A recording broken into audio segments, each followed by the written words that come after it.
Pasamos al apartado de presentación de iniciativas.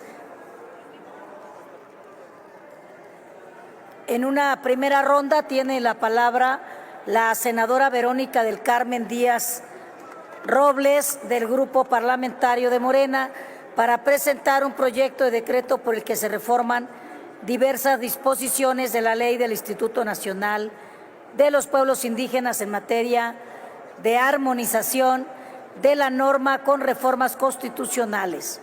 Hasta por 5 minutos. Muchísimas gracias, presidenta con su venia. Adelante. Nuestra Constitución política, particularmente en el artículo 2, establece que la nación mexicana es única e indivisible, basada en la grandeza de sus pueblos y culturas.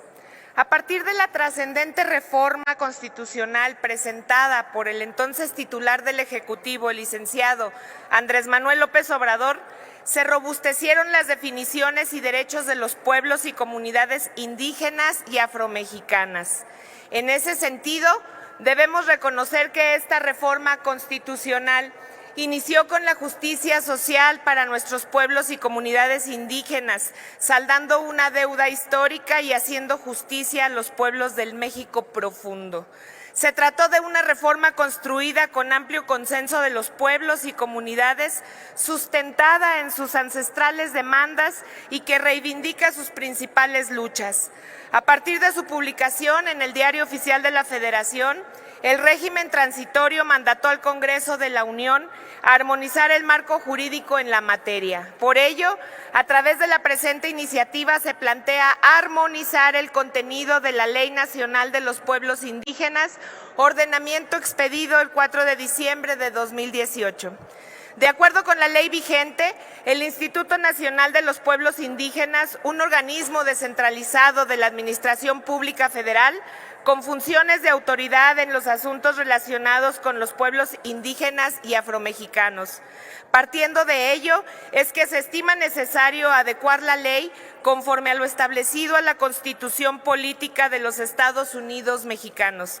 En primer lugar, para adecuar las funciones del instituto y, en segundo lugar, para fortalecer al mecanismo para la implementación y protección de los derechos de los pueblos y comunidades indígenas y afromexicanas. Por ello, se propone modificar el artículo 2 a fin de robustecer el objeto de este conforme a lo establecido en la Constitución Federal, estableciendo que se garantice de forma efectiva el ejercicio y la implementación de los derechos, pueblos y comunidades indígenas, así como el fortalecimiento de su composición pluricultural y multiétnica.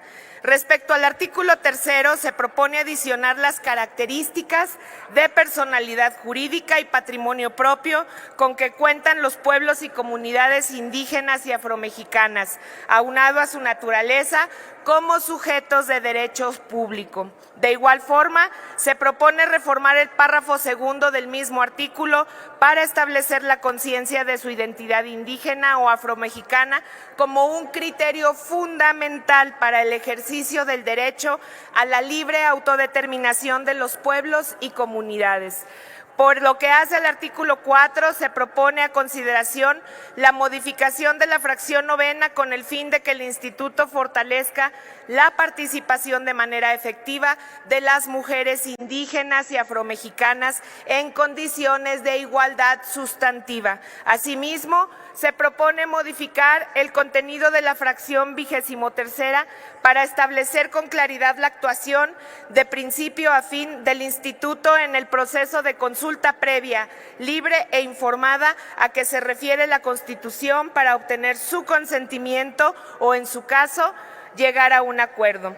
Respecto a la fracción 40ª, se propone robustecer su contenido conforme a la Constitución sobre el derecho de las personas indígenas a ser asistidas y asesoradas por personas especializadas en derecho indígena, pluralismo jurídico, perspectiva de género, diversidad cultural y diversidad lingüística.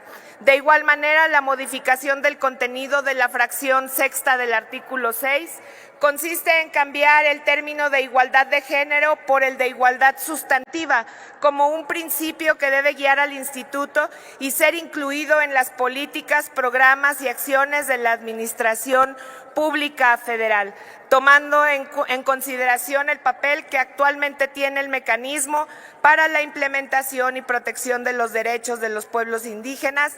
Se propone adicionar en su denominación a los pueblos y comunidades afromexicanas, así como en la descripción de su objeto.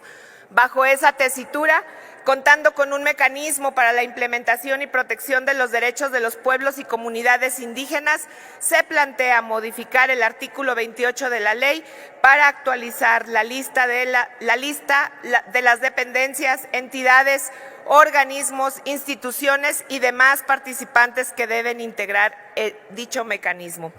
Todo lo anterior a fin de armonizarlo con el contenido del artículo 2 de la Constitución Política de los Estados Unidos Mexicanos.